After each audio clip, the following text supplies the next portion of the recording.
an F1, and then for income verification, you're gonna have to get, whoever sponsors them from their country. But just keep in mind, a lot of times they'll say they don't have an SSN, but they do for work purposes only, which, if you find that later on, you may have to rescreen them, because then you are going to get a more accurate background and credit. It still counts. Check, it still counts. They have a number, it counts. But then from a lease compliance standpoint, you have to include some sort of U.S. government issued identification. So it's either the visa, which says they're allowed here as a long-term visitor, a student, a worker, that kind of thing, a driver's license. And what's funny about that, if they have a driver's license, they have some other form of ID besides a foreign passport. This is in no way, we are not asking them if they are here legally. We're not allowed to go into all of that. None of our business. They just have to provide a government issued identification. Hi. Nice Sorry. to see you. Me too. And I often there's kind of that fine line where that they are international, but if they provide the social security number and they provide the driver's license, they are good to go. Right. Because That's I've worked in a situation where we had international residents who also had their visa.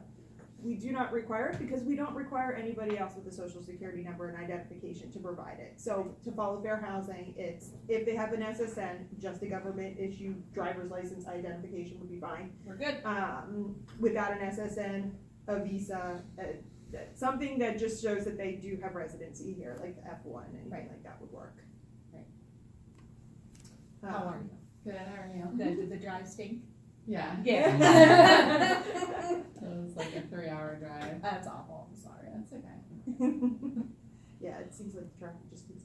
Yeah, but Miss Musford, Christina is going through and doing an online application. Okay. Your site seems to be pretty good with getting applications completed online. Yeah. You guys are pretty familiar. Yeah, there's no really Alright. issues that we've had.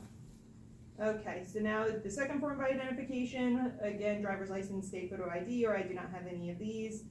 Typically, driver's license.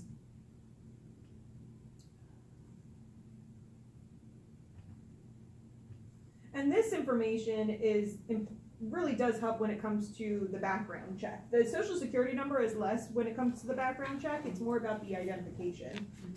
Social security numbers are credit. Yes. Yeah.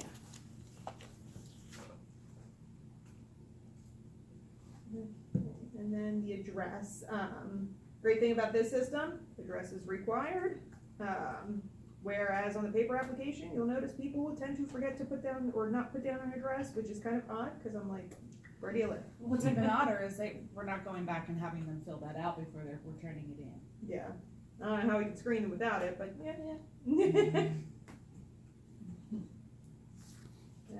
And if they're where they live or their job is less than 2 years, they have to add another one Yeah. on the paper app. Is it 2? No, I think it's 6 months. It's always, No, It's on the paper application, It's but 5 years, I online think. it's actually 6 months. Yeah. Yeah, because I believe that's the setup for the system. The primary annual income is only their own income. It is not the combined income if they are applying with somebody else. It is just their own income. And other income could be the court ordered It could be child support. Yeah, it could be as long as it's court ordered and there's some kind of documentation that can prove it. So if somebody has a note from their ex saying, yes, I will pay you $50 a week, doesn't work. It's not real. I mean, I could say that, and I know that court order doesn't always happen, but at least it's verifiable. Right. How do we treat like nest eggs assets? Well, that's provable income. Right. You It's know just what I not mean? right. And So that it's- would be And that is just other the total income. amount They versus a can monthly or use annual. it. It should not be in their primary annual income. okay. And it's up to them if they want to add it into their other annual income. Okay. So if that's all they have, you know, if it's a If that's all they retiree have- or somebody hits a jackpot, whatever the case may be. I would say it Right. depends on the amount. Like, Yeah. I mean, I always heard the story from a VP that I used to work. She's like, I could blow through 100,000 in a day. That means nothing Right? to me. Right? Right now, And seriously, you could. now that's funny. I had a lease yesterday where the only income was a workman's compensation settlement order that was paid out in 2016, and it was $32,000. It's not. How did you qualify? I was gonna Like, say there- that's not much, yeah.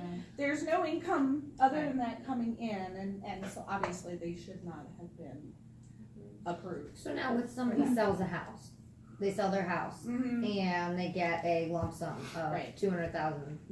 Nicole and I did this and we just kind of annualized the income. Exactly. Okay. Exactly. So Okay. if we had annualized the $32,000, and even in the settlement agreement, it did explain the life expectancy of this person was an additional 54.7 years divided by 12, blah, blah, blah, blah. It came out this guy was making like $48 a month for the Mhm. next 54 years. So obviously he did not income qualify. Yeah, yeah. But yeah, but something like that, you know, you have, first of all, they're probably retirees, so you're probably seeing either social security or Yeah. a 401k, and then they're gonna Right, sell it's their just not home. enough to qualify. Yeah. Exactly, and then they're gonna sell their home for $200,000, and if you annualize that, then You're fine.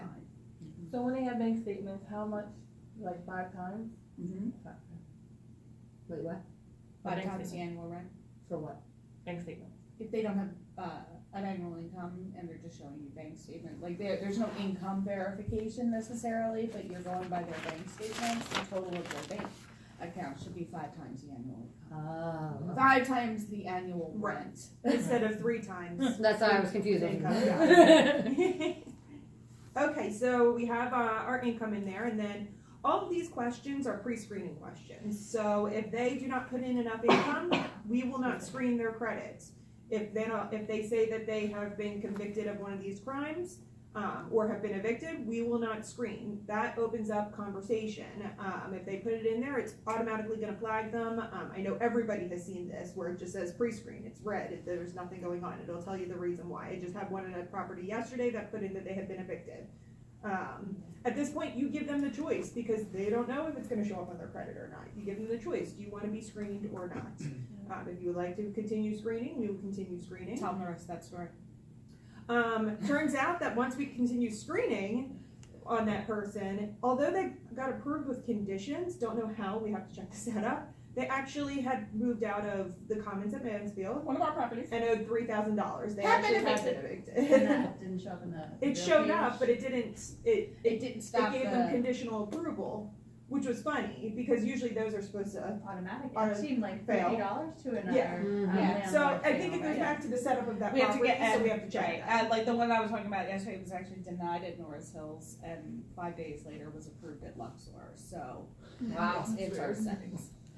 Yeah, so. Yeah, look we at just- Sharice. No comment. And Yeah, it was that's proper. exactly. They were right to be denied at Norris Hills. Don't know how they got it in. But I'm that's, so confused. yeah, so, but yeah, these questions, we'll block them in the pre-screen if they don't, if they aren't what we need. And it's just to say that it's Oh, and kind of- FYI, if they lie on their application, that's automatic grounds for denial if you want.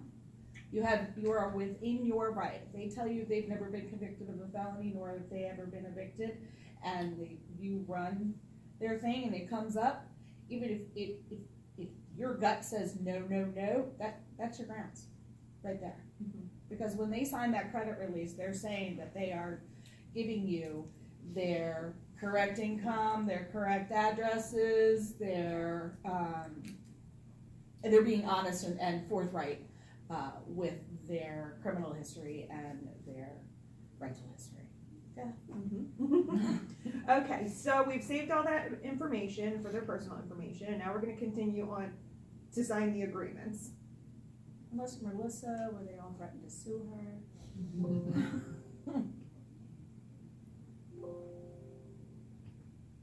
House raise, come on. You know, Carrie called while we were both out, Not surprising. and she about was a so screen. upset that I was not here.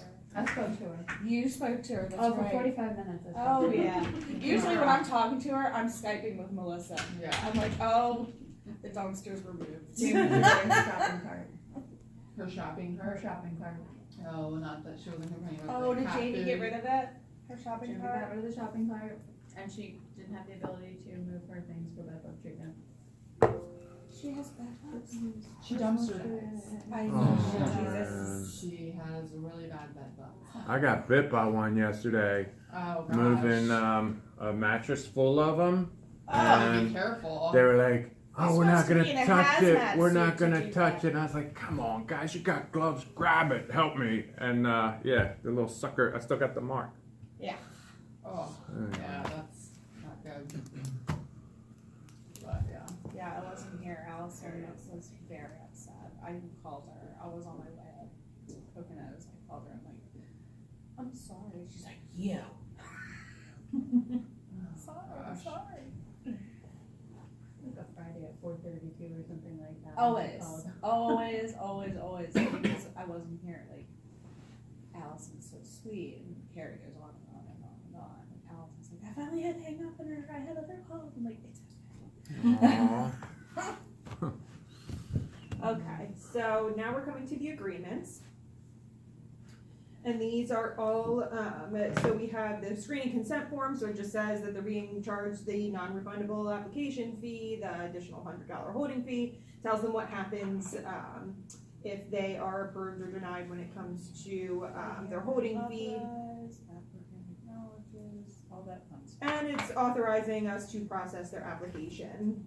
Then we have our rental criteria that breaks everything down about, what our criteria is.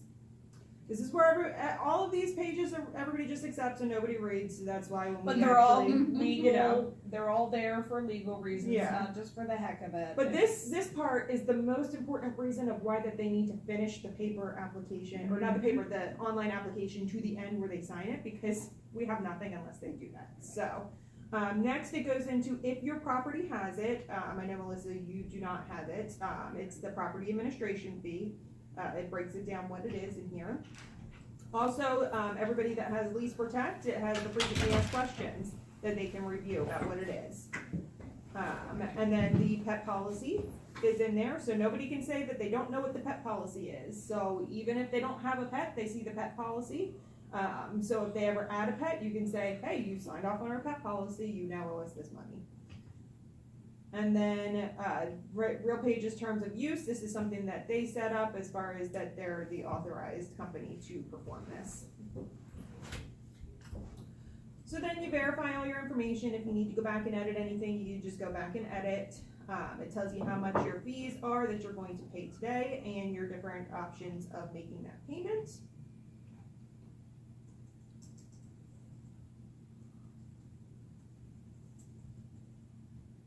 And then save and continue, and as of this point, it is screening their application and processing their payment. I would recommend to everybody that once this starts, don't touch anything, because it could cause an error. Oh, they charged my card twice and I don't know why. It's because they touched it. Just they touched it. Okay, Real Page does not go about charging their card twice. Yeah. Or if it doesn't process their screening correctly, it could be that we touch something. Don't touch So, it. yeah, and it doesn't take very long, so if you just let it do its thing, and then we just wait for it to finish. And If there are roommates and they are not paying for their roommate, they're each paying for their separate application. It is not, once the head of household finishes, all it's doing is charging their card. It's not processing their screening yet because it's waiting for the other roommate to come and fill out their portion of the application to screen them together. So, What about the hold fee? it's gonna split the hold fee by how many people. So at this point, if they're roommates, it's gonna say there's two and the hold fee is $100. They're gonna pay their application fee and then $50 worth of the holding fee. Can one person pay the full amount? It won't allow them to do it here. One person can pay the full amount only if they have the other person stuff to fill out their application for them. Okay.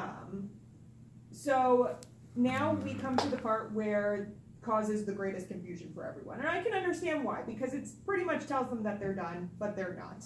Says continue. Yeah.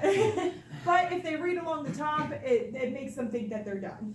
But it is the second part of the application, which is where they fill in all the important information. Now, there was a big Hufflepuff or whatever from people. Hufflepuff. Yes. I'm gonna write that down. At our last application meeting saying, can we just change it? No, we cannot change it. Unless we are all real page and we work in online leasing, we can't change it. We can change the wording in here. So if we think that the wording should be different, we can do that. But for now, it says, thank you for your interest in our community. Please continue to part 2 of the application process. I'm actually thinking about changing, please continue to part 2 of the application process to where thank you is, because it's bigger. So Mm-hmm. I actually Good might idea. consider changing that. For Smart. everybody. Yeah. I agree. Still, you'll still have the same opportunities. They still will not continue on it. Can you put Um, you are not done? Please continue. You are I not can. done. Like, because Yeah. honestly, I think one of the biggest things for us is that people are like, okay, I'm done. And then we have to call them and tell them to go back in. Yeah, and now keep here's going. the opportunity with that. If they're the head of household and there's a roommate Yeah. and that roommate hasn't been done yet, they cannot do anything further. Mhm. Actually, I believe it'll say one or more people are still have to finish their Mhm. application for you to move forward. Mhm. So they're gonna have to sign out.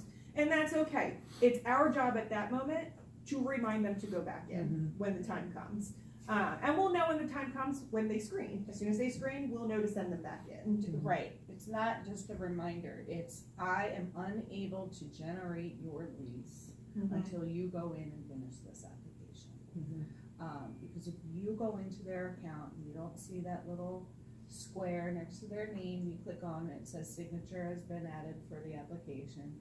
If you go, under docs, under their name, if it doesn't say online application, they have not finished the application. And we'll show you the changes. We'll show And you the- once you have generated their lease, if you're in that packet, if there are red X's next to their name, they have not finished their application. Oh, in the docs tab? Mm-hmm.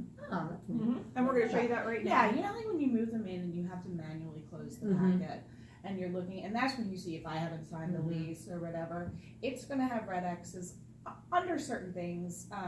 The move-in checklist, you know, nobody signs that, it's always gonna have a red X. A minor child that doesn't have an application is gonna have a red X.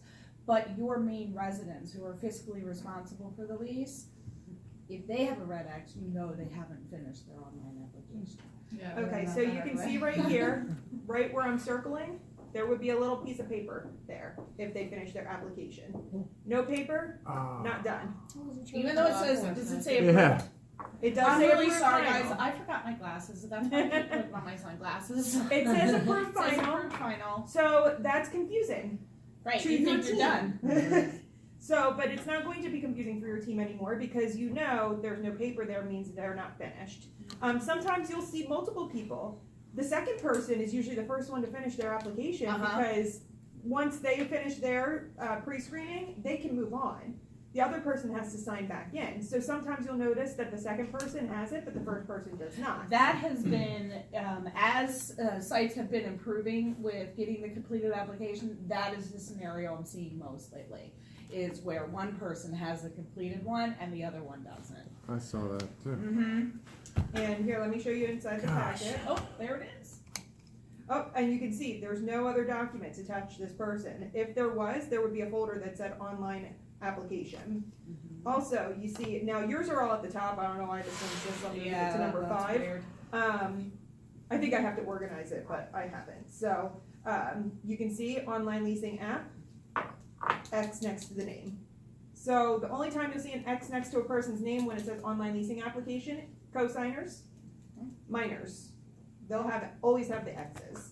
And then in your backup packet, there's going to be completely filled out cosigner application, which will keep you compliant. Okay. But you know what? That doesn't make any sense. What's that? Because we are pushing for these online applications, especially because after they move out, rent debt is electronically pulling the data over. They're not getting the cosigner. They are if we're uploading them. I know, but it would be so much better if it was an It electronic. would be, and actually co-signers, you bring up an interesting point. Co-signers can go in and finish an online application. They can actually do part 2. So if we have started the application for them, talk about that. Oh, What's that? I need that. Hold on. So a cosigner, if you get a paper application from them, and I actually learned this from Casey at Walton, cosigners, if they fill out their application, we plug in their information, we screen them. If you go back to their prospect guest card in one site and click on prospect portal, their name will now show up. So you can actually click to create a prospect portal. They can sign in and actually do the second half. So they won't do that first half that we just did. They'll do the second half where they confirm all the information that we already entered in, but sign an online application. It's not required. It's not required. Okay, and most of our co-signers are over the age of 60 and have some technical difficulties. So I just, like, Yeah, if we and have that's a paper okay. app, it's okay. Yeah, and that's okay. Okay, Yeah, okay. that's It's just okay. an extra, and it's an extra step. It's Yes. not necessarily needed. But Okay. if you can But get if it, you want to, Yeah. you can. Yeah.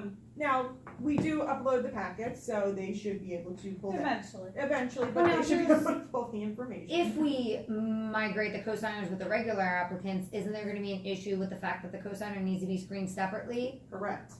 So like, wouldn't we just So that's wanna why keep doing it as a Those are paper? the kind of the reasons why it hasn't gone into effect. Yeah. And also besides that, there was another reason that I had in my head and now it's just gone. So if it comes back, But I'll- you had your snack. Well, and also too, if they do it online, there's a chance that RealPage will click them as a lease signer, and if they go through the whole process, it'll take them to the lease. Well, yeah, and the drop down box would allow them to select cosigner. Yeah. I'm happy you with know the what, paper. though, I I think think it's a lot of complications to add a cosigner online. So there's also two different types of cosigners. There is Yeah. the cosigner for those students and those Yeah. with limited income that we Mhm. know automatically, and then there's those that get added in the after. Mhm. Right. So if somebody can fully qualify on their own, we don't want a cosigner. Mhm. We want them to qualify on their own. So I think that's where the difference is you don't know where the cosigner's coming in. Mhm. So at a place like Lionsgate, their cosigners can apply online, right? They use They use different. a different program. Forget it. Yeah. Not complicated. Okay. But and that's why it's a little bit different there Okay. with them being by the bed. They have to have it. They do, yeah. So, okay, so let's hop back into what we were doing. As you can see, everything has built in nicely. This is also the great thing about online applications is that everything fills in nicely and you don't have to do a gosh darn thing. Except rent premium when they're approved conditional. Yeah, but this one came back approved final, so, but we'll talk about that. We'll just pretend and we'll add it. Oh wait, no, we can't because this isn't set up with rent premium. Okay, never mind. Darn it. Property admin fee. When that automatically gets generated